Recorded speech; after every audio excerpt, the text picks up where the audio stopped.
말씀은 갈라디아서 3장 1절부터 14절까지입니다. 한 절씩 교독하시고 14절은 다 같이 읽겠습니다. 어리석도다 갈라디아 사람들아, 예수 그리스도께서 십자가에 못 박히신 것이 너희 눈앞에 밝히 보이거늘 누가 너희를 꾀더냐?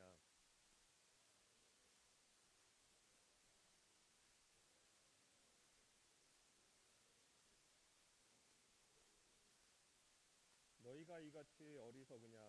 성령으로 시작하였다가 이제는 육체로 마치겠느냐?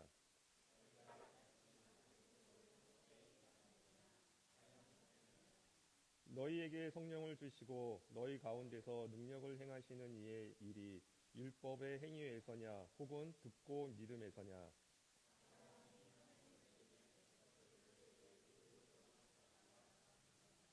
그런즉 믿음으로 말미암은 자들은 아브라함의 자손인 줄 알지어다.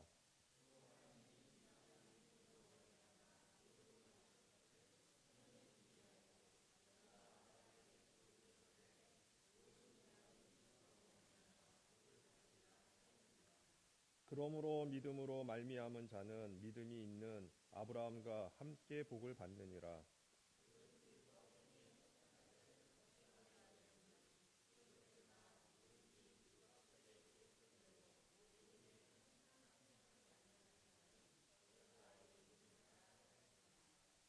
또 하나님 앞에서 아무도 율법으로 말미암아 의롭게 되지 못할 것이 분명하니 이는 의인은 믿음으로 살리라 하였으니라.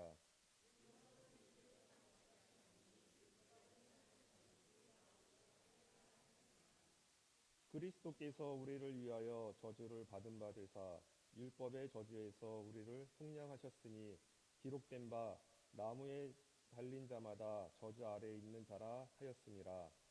이는 그리스도 예수 안에서 아브라함의 복이 이방인에게 미치게 하고 또 우리로 하여금 믿음으로 말미암아 성령의 약속을 받게 하려 함이라. 아멘.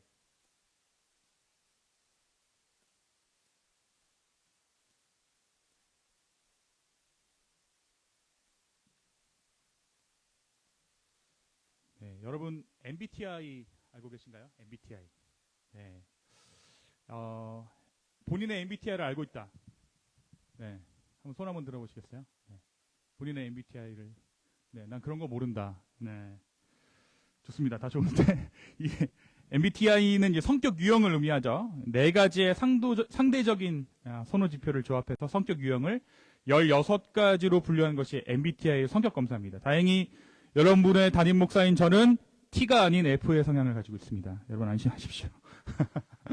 네, 요즘 T가 욕먹는 세상이잖아요. 저는 F입니다. 네. 물론 이 MBTI 검사가 사람 성격의 모든 것을 말해주지는 않을 것입니다. 그런데 이 성격 유형의 구분을 따라서 내 성격이 어떠한 편향을 가지고 있고, 그래서 내 인간관계는 늘 이렇게 끝나더라. 그게 다 우리 성격 때문이잖아요. 그 인간관계가 저 사람이 잘못돼서라기보다는 내가 어떠한 방식으로 내 성격에 따라 관계를 하다 보니까 관계가 결국 이렇게 되더라라는 것을 알아서 뭐라 그럴까요? 좀 나를 교정하고 나를 좀 주의하고 이런 차원에서 내 성격을 파악하는 차원에서 MBTI가 좀 필요할 수도 있을 것 같아요. 물론 MBTI를 요즘에 좀 잘못 악용하죠. 어떻게 하냐면 나는 이런 성향이기 때문에 이 부분은 당연한 것이고 따라서 너가 이해를 좀 해야 돼. 난 ENFP야. 그러니까 네가 나를 좀 이해해줬으면 좋겠어. 라고 이제 오히려 적반하장식으로 내 성격을 주장하는 부분이 있는데 원래 MBTI는 그게 아니라 나를 알라는 거예요. 그래서 나의 어떤 편향이 있으니까 그 편향으로부터 조금 나와 너의 인간관계를 편안하게 해라. 이런 차원에서 MBTI가 사용된다면 나름대로 개인적으로 또 공동체적으로 유익한 면이 있을 것 같습니다.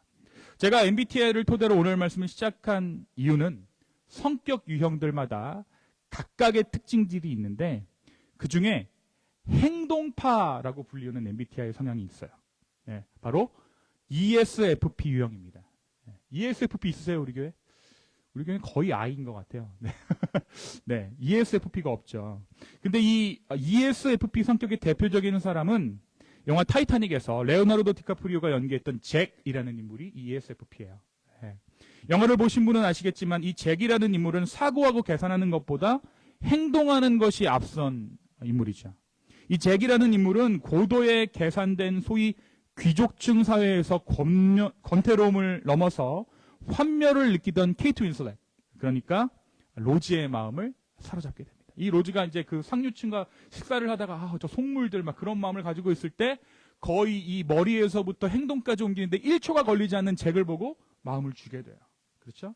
계산하고 따지고 겉과 속이 다른 사람들의 이 세상을 보면서 무언가 불편함을 느끼던 로즈는 잭을 통해서 새로운 세상을 보게 된 것이죠. 잭은 말 그대로 행동파인데요.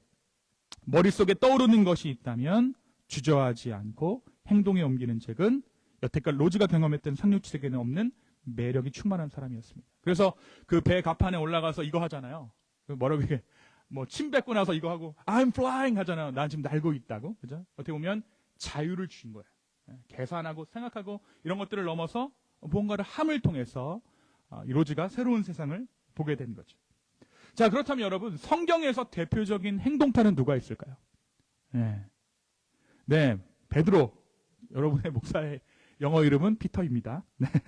예수님이 잡히시던 날 밤 예수님을 잡으러 들이닥쳤던 사람 중에 말고라는 자의 귀를 쳐서 자른 베드로가 행동파라고 할 수 있죠.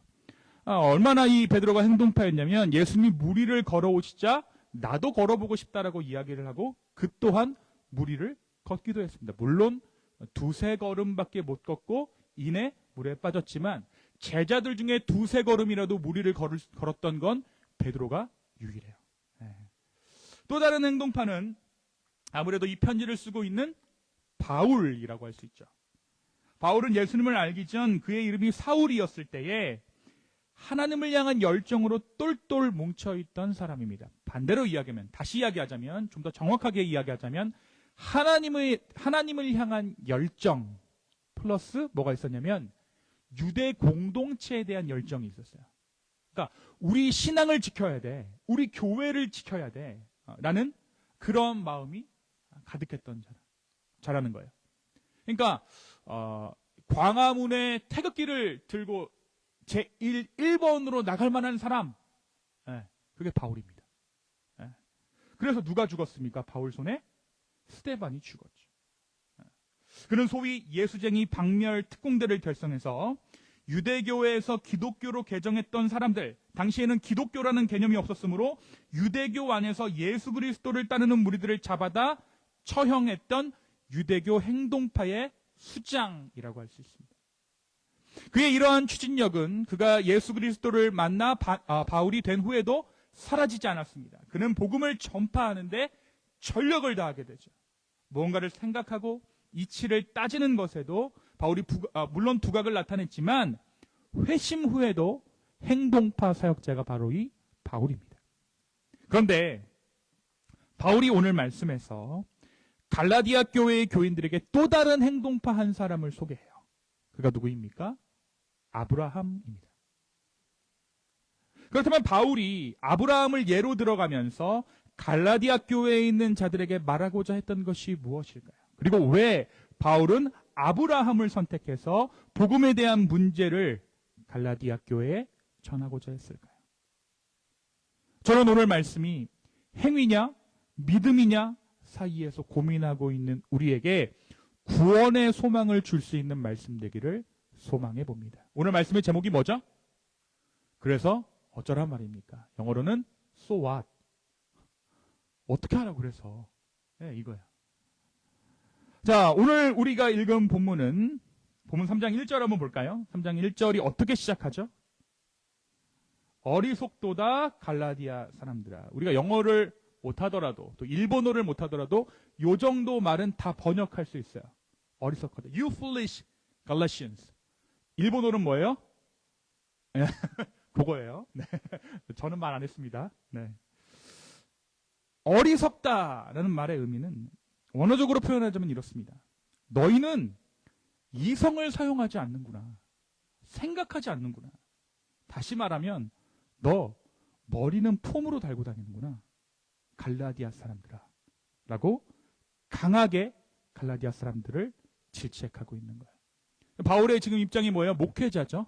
근데 제가 어느 날 성도분 중에 신앙생활을 제대로 안 하는 사람을 보고 성도님 머리는 폼이시군요 라고 말한다고 생각해 보십시오. 그 교회 다들 떠나겠죠. 네. 그런데 바울은 지금 그것이 중요한 것이 아니라 이들에게 뭔가 이 표현을 사용함으로 인해서 경각심을 주고 이들을 올바른 복음으로 이끌고자 하는 마음이 더 컸던 거예요. 이미지 관리를 하는 게 목적이 아니라 진짜 복음을 전하고 싶었다는 것이죠. 목회자로서 성도들에게 분명히 이 표현이 쉽게 사용할 수 있는 표현은 아니지만 그럼에도 불구하고 바울이 이러한 표현을 썼다라는 것은 갈라디아 교인들이 너무나도 쉽게 거짓 복음에 물들어가고 있었기 때문입니다.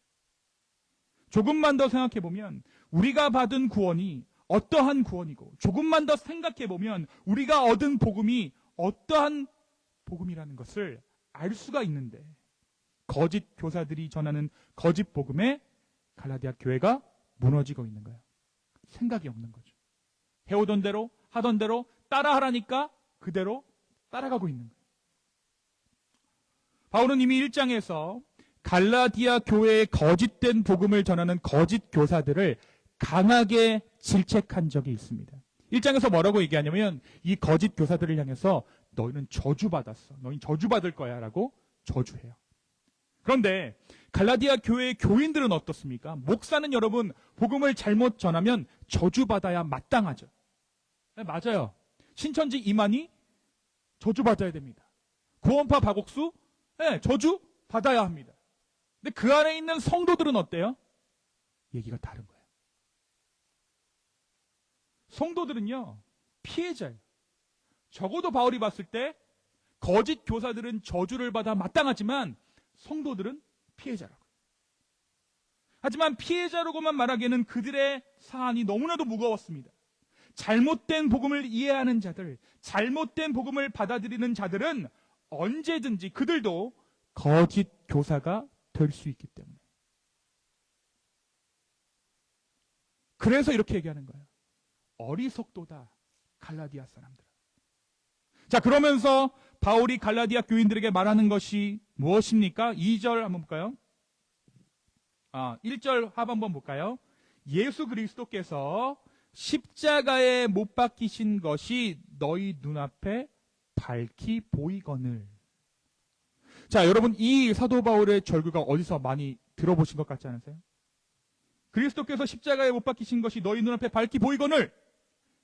우리가 공부 안 할 때, 하라는 공부는 안 하고 밖으로 싸돌아다닐 때 우리 어머니가 우리에게 하셨던 그 말씀과 매우 닮아 있죠. 너는 엄마 아빠가 너 때문에 이렇게 고생하는 거 안 보여? 안 보여 지금? 그리스도가 십자가에 달리신 것이 보이지 않아 지금 안 보여? 그럼 제가 이 어머니의 어떤 이 말씀의 2절은 제가 시간 관계상 생략하겠습니다. 그 뒤에 레파토리가 쫙 있죠. 바울은 갈라디아 교회 성도들에게 십자가에 예수 그리스도가 달리신 것이 보이지 않아? 바라봐야 돼. 십자가에 달리신 예수 그리스도를 바라보라 라고 강하게 권면합니다. 자, 그 예수 그리스도의 십자가, 예수님께서 달려 돌아가신 십자가가 어떠한 의미입니까? 그 예수님의 십자가는 율법 조문이 요구하는 모든 요구를 완성시킨 십자가였습니다. 예수 그리스도의 죽으심은 단번에 우리의 죄를 사하신 죽음이고 단번에 제물이 되신 죽음이었어요. 그래서 더 이상 우리는 동물을 가지고 동물의 피를 가지고 제사를 드릴 필요가 없다라는 것이죠. 이제 십자가 안에 있는 우리는 율법을 통해 구원을 받는 것이 아니라 그 율법을 완성시키신 예수 그리스도를 믿는 믿음 안에서 우리는 구원을 받습니다. 여러분 아멘이세요? 네. 아멘 안 하시는 분들은 오늘 송아지 갖고 오셨어야 되는데 비둘기라도. 네. 자, 그렇다면 우리가 여기서 한 가지 의문을 갖게 되죠. 그렇다면 그 믿음이 무엇입니까? 자, 믿음으로 구원받는다고 했는데 그 믿음이 무엇입니까? 이제 우리는 그리스도 안에서 믿음으로 구원받았으므로 아무것도 행하지 않아도 되는 것입니까? 그럼 제가 묻겠습니다. 여러분, 아무것도 안 하고 살아가실 수 있으십니까? 아무것도 안 하면서 신앙생활 하실 수 있으시겠어요? 적어도 오늘 아침 교회는 왔잖아요. 이거 한 거 아니에요? 했죠. 자, 그럼 대체 어쩌란 말입니까? 자, 갈라디아 교인들에게 바울이 예를 들었던 믿음의 인물은 다름 아닌 누구죠? 아브라함이에요. 아브라함. 베드로와 바울이 신약시대의 행동파라고 한다면 구약에서의 행동파는 다름 아닌 누구요? 아브라함입니다. 그가 어떠한 일을 행했습니까? 그가 왜 믿음의 조상이 되었습니까? 그가 어떠한 일을 했기에 신약의 시대를 살아가고 있는 우리에게까지, 그러니까 예수님의 새로운 약속 안에서 살아가는 우리에게까지 그는 믿음의 조상이라고 불리우는 걸까요? 그렇습니다. 그는 하나님의 음성을 듣고 순종하여 길을 떠났던 사람이에요. 순종해서 거기에 머물러 있었던 것이 아니라 순종해서 어떻게 했다고요? 길을 떠났다고요. 여러분, 이것이 결코 쉬운 일이 아닙니다. 예수 믿는 우리도 어느 날 선교사로 삶을 헌신하여 어느 나라로 가라. 제가 만약에 기도했어요. 목사인 제가 기도해서 하나님 저보고 어느 나라로 가라. 이제 목회 그만하고 아프리카 어디로 이제 가라. 그럼 제가 그 음성을 듣는다면 어떻게 그걸 받아들였을까요? 잘못 들었구나. 아니면 내가 기도를 너무 열심히 했구나. 또는 아니 내가 배가 고픈 걸 거야. 내지는 주님 다시 좀 생각해 보십시오. 저는 그럴 만한 사람이 아닙니다.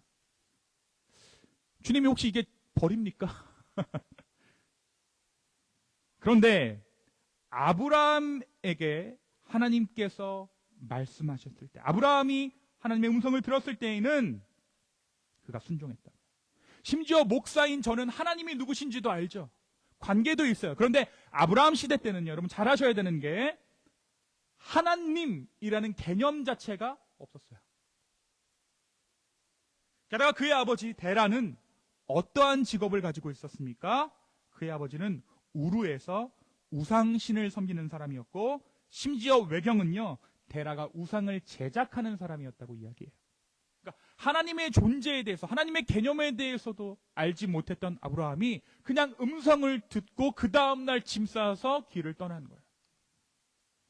온통 우상 천지였던 다른 신들이 가득했던 상황에서 아브라함이 하나님의 음성을 듣고 그 음성을 하나님의 음성으로 받아 길을 떠났다는 것입니다. Where? 어디로 떠났습니까? 더 큰 문제는 뭐냐면 행선지도 정해지지 않았다는 거예요. 내가 너에게 지시할 땅으로 가라.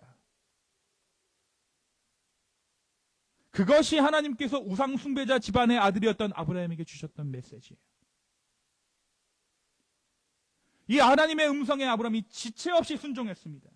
말씀을 듣자마자 그는 가축의 안장을 올리고 떠날 짐을 챙겨 가족들을 모읍니다. 그리고 여정을 떠나요. 바울은 아브라함의 이러한 행동을 믿음이라고 규정해요. 자, 그렇다면 우리는 아브라함의 믿음을 통해 믿음이라는 것이 행동을 수반하는 무엇이라는 정의를 내릴 수 있을까요? 그냥 믿고 마는 것이 아니라 진짜 믿음은 뭐예요? 믿어 행하는 거예요.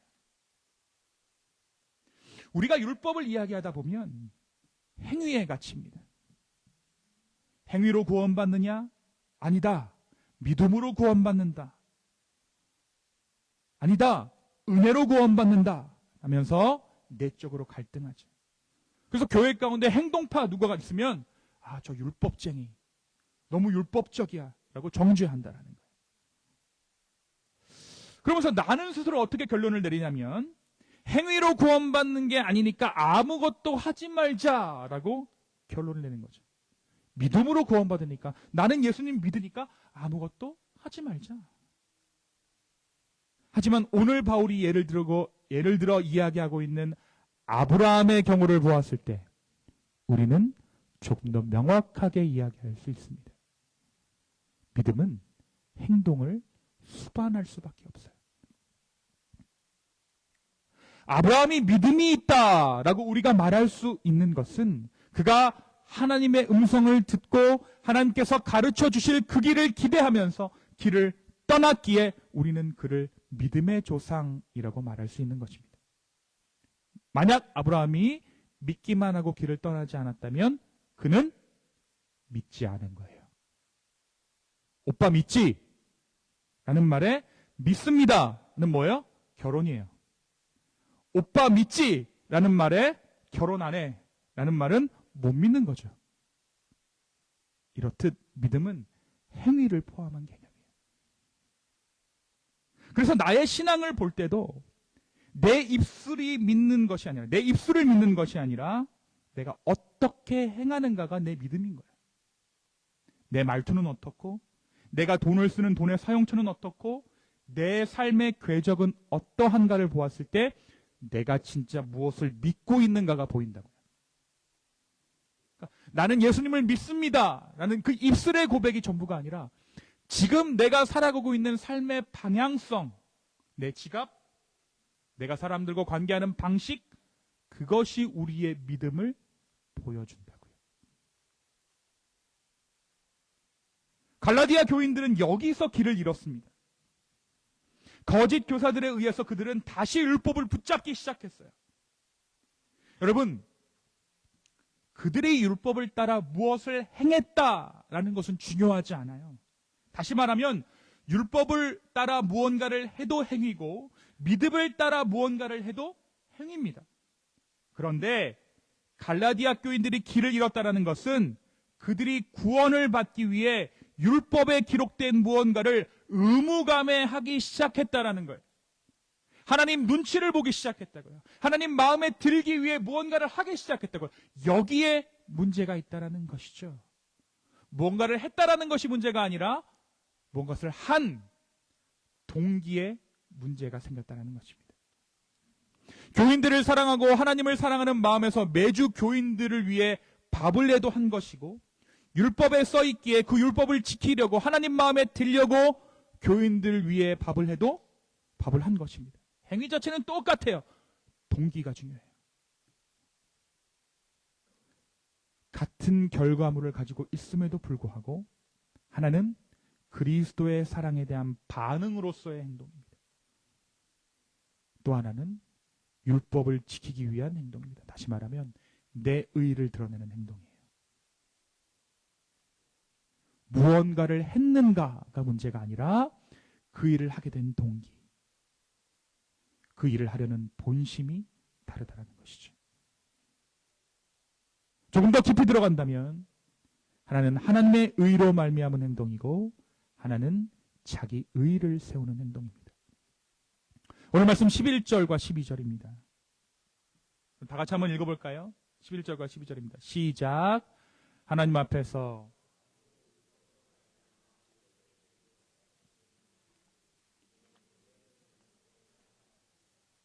율법은 믿음에서 난 것이 아니니 율법을 행하는 자는 그 가운데서 살리라. 바울은 갈라디아 교회가 그리스도가 세우신 교회라는 것을 확신했습니다. 내가 세운 게 아니라 누가 세웠다고요? 그리스도가 세웠다. 복음이 세웠다.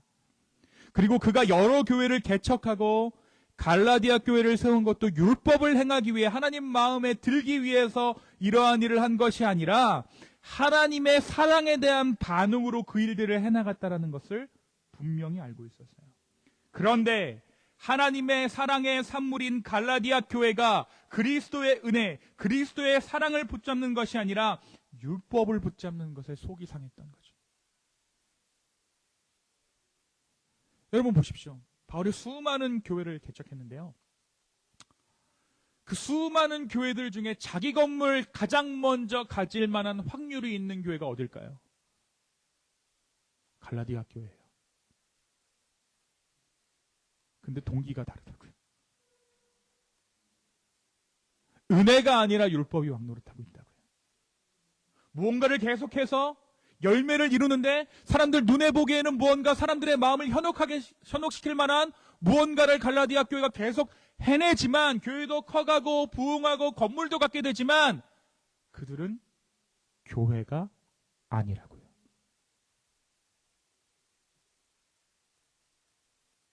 하나님의 사랑의 산물인 갈라디아 교회가 그리스도의 은혜, 그리스도의 사랑을 붙잡는 것이 아닌 율법을 붙잡는 것에 그는 속이 상했습니다. 하나님은 그들에게 자유롭게 예배하고 은혜 가운데 하나님의 사랑을 노래하라라고 말씀하시는데, 율법의 눈치를 보고 하나님의 마음에 들기 위해서 무언가를 하기 시작한 갈라디아 교회가 안타까웠다라는 거예요. 자, 여러분, K-팝이라고 했을 때 우리는 너무나도 자연스럽게 대한민국의 문화를 생각하죠. 그렇죠? K-팝. 자, 그런데 생각해 보십시오.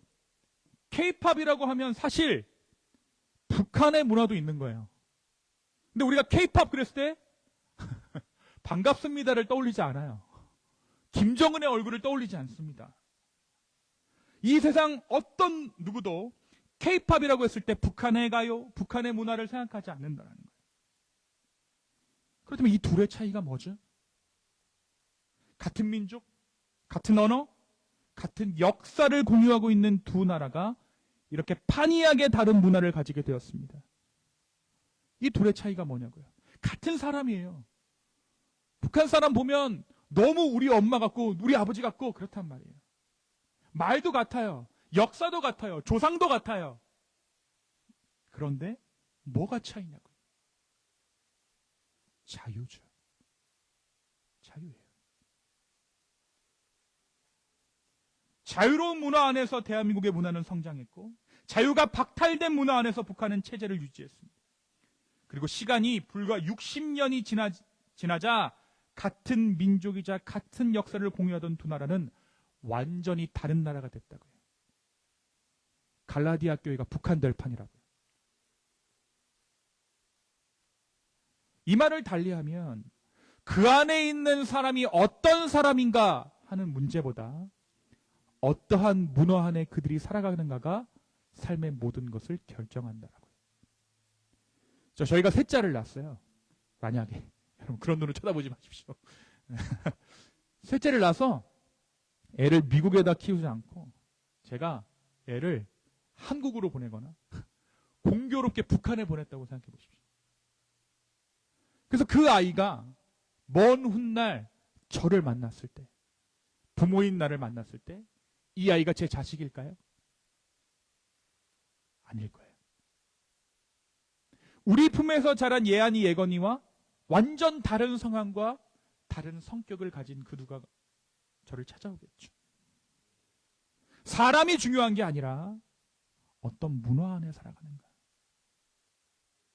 우리가 어떠한 존재인가는 우리가 복음 안에 있는가, 율법 안에 있는가가 결정한다는 것입니다. 복음 안에서 30년을 산 사람과 율법 안에서 30년을 산 사람은 완전히 다를 수밖에 없다는 거예요. 사랑하는 기쁨의 교회 성도 여러분, 우리는 더 이상 율법 가운데 매인 자들이 아닙니다. 그리스도의 십자가로 우리의 죄값음 주님께서 치르셨어요. 이제 우리는 그분의 사랑에 대한 반응으로 무언가를 해야 되는 거예요. 율법을 지키기 위해 무언가를 하는 것이 아니라 하나님의 그 무한하신 사랑에 대한 반응으로 무언가를 할 수 있게 됐어요. 물론 아무것도 안 하셔도 됩니다. 누리셔도 돼요. 하나님의 사랑 가운데. 그런데 진짜 하나님의 사랑을 맛본 자들은 가만 있을 수가 없어요. 율법에 얽매여서 무언가를 하는 것이 아니라 아브라함이 하나님의 음성을 듣고 견딜 수 없는 마음의 충동함을 느껴 그 길을 떠났던 것처럼 하나님의 음성에 반응해서, 하나님의 사랑에 반응해서 우리는 하나님 앞에 무언가를 할 수 있게 되었습니다. 사랑하는 여러분, 무언가를 하는 것에 겁을 내지 마시기 바랍니다. 우리가 무언가를 하지 않으면 교회는 유지되지 않습니다. 다만 우리가 무언가를 하는 그 동기가 무엇인지 우리는 매번 살펴야 합니다. 안 그러면 한 끗 차이로 우리가 율법쟁이가 되거든요. 내가 교회에서 봉사하는 것이, 내가 이웃을 섬기는 것이 하나님의 마음에 들기 위해서, 또는 하나님의 마음을 얻음으로 내가 원하는 그 무언가를 손에 넣고자 하기 위해 하고 있는가? 이게 내 의지잖아요. 하나님의 마음에 들어서 내가 원하는 것을 얻고 싶어. 구원을 얻고 싶어. 하나님의 마음에 그래서 나는 들어야 돼. 왜? 내 구원을 얻으려고. 이건 율법인 거예요. 그런데 하나님의 사랑이 너무나도 감사해서 내가 교회의 이모저모를 살피고 섬긴다? 이것은 믿음의 행동입니다. 여러분, 율법에 매이면 어떤 일이 일어나느냐? 자, 예배 때 오잖아요? 예배 때 왔어요. 일단 온 게 중요하잖아요, 율법은. 왔죠? 자, 그럼 이 예배 때 온 사람, 율법에 행해서, 율법에 따라 예배에 오는 사람은, 자, 지금 온 그 순간부터 이 예배의 목적이 무엇입니까? 집에 가는 게 목적이에요. 사랑의 메인 자들은 예배 때 와서 예배하는 것이 목적입니다. 이게 차이라고요. 와서 집에 가는 게 목적일 수 없잖아요. 율법은 사람을 그렇게 만든다고요. 이 일이 나의 의를 드러내는 일이 아닌지 하나님 앞에서 늘 겸손히 기도해야 하는 것입니다. 오늘 이 자리에도 집에 가는 것이 목적이신 분 계신가요? 제가 손을 들었네요. 사랑하는 여러분, 율법을 따라 살아가는 사람은 시험 앞에 무너집니다.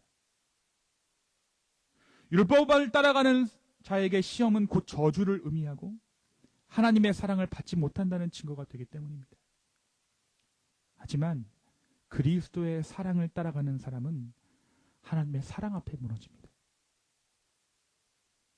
율법은 시험 앞에 무너지게 하지만 사랑은 하나님의 사랑 앞에 무너지게 해요.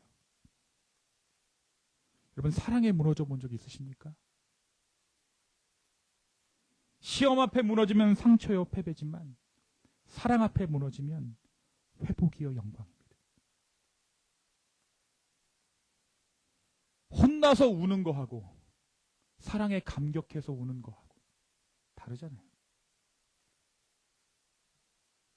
저는 뭐 참고로 혼나서 많이 울었지만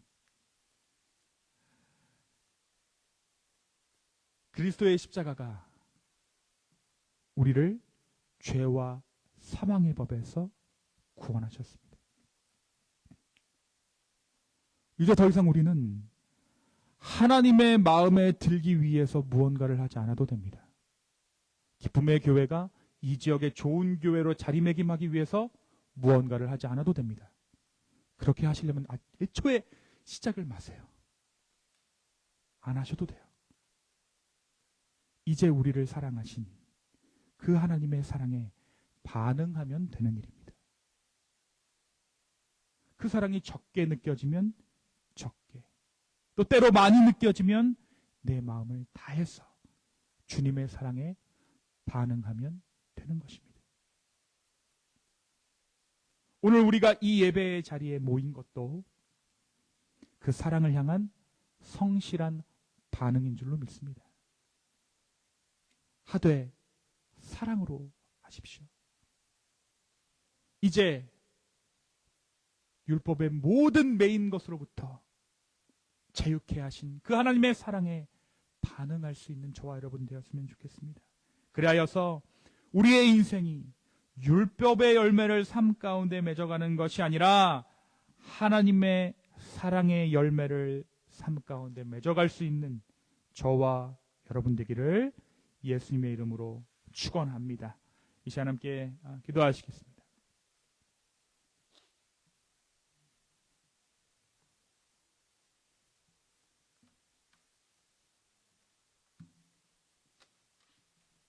여러분 자리에서 한번 일어나서 같이 찬양할까요? 우리 예배하는 자 되어 함께 찬양하면서 이 찬양의 가사를 좀 생각하면서 우리를 예배자로 부르신 하나님의 사랑에 반응하는 우리가 되었으면 좋겠습니다. 우리 모두 예배하는 자 되어 온전히 영과 진리로 주를 예배하자. 주가 우리와 함께 영원히 함께 하시고 마르지 않는 샘물로 우리를 채우신 우리 모두 예배하는 자 되어 온전히 영과 진리로 주를 예배하자. 주가 우리와 함께 영원히 함께 하시고 마르지 않는 샘물로 우리 채우신 우리 모두 예배하는 자 되어 온전히 영과 진리로 주를 예배하자. 주가 우리와 함께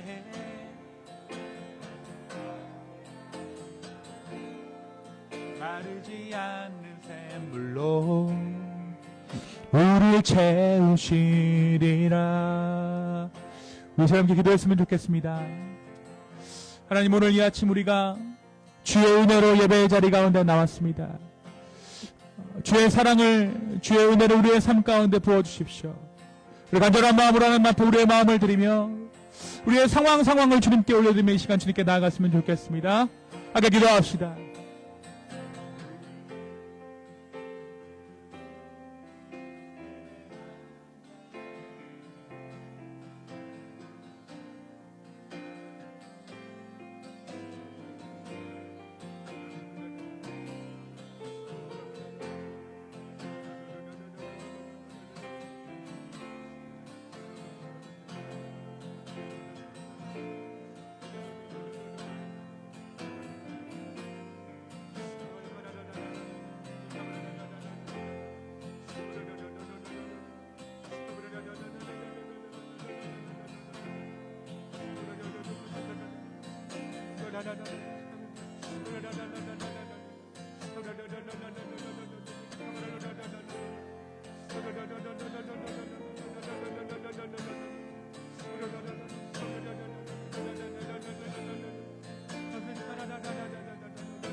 십자가의 보혈, 십자가의 보혈, 완전하신 사랑 힘입어 나갑니다. 십자가의 보혈, 완전하신 사랑 힘입어 예배합니다. 힘입어 예배합니다. 십자가의 보혈, 사랑 힘입어 나갑니다.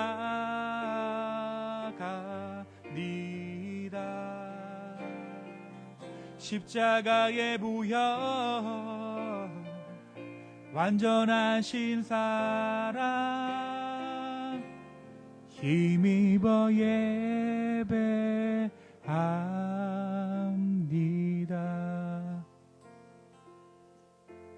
주님, 자격 없는 우리를 불러주시고 예배하게 하시고 예배자로 서게 하시니 참으로 감사합니다. 여전히 실수투성이고 부족하고 하나님의 자녀답게 살지 못할 우리지만 그리스도의 보혈이 우리의 삶을 덮으시고 그의 은혜가 우리의 삶 가운데 왕노릇하기에 오늘 우리가 다시 한번 예배자라는 이름으로 아버지 앞에 섭니다. 주여, 우리의 예배를 받아주심에 감사하고 우리의 삶을 주의 예배로 받아주심에 주님 감사합니다. 주님, 더 이상 전전긍긍하며 하나님 마음에 들기 위해 애를 쓰며 살아가는 것이 아니라 그리스도의 신실하신 사랑에 반응하는 우리의 삶 되게 하여 주시옵소서. 감사합니다. 예수님의 이름으로 기도했습니다. 아멘. 우리 자리에 앉으시겠습니다. 네. 우리 시간 오랜만에 한번 우리 기도 제목들 잠깐 나누고 기도했으면 좋겠는데요.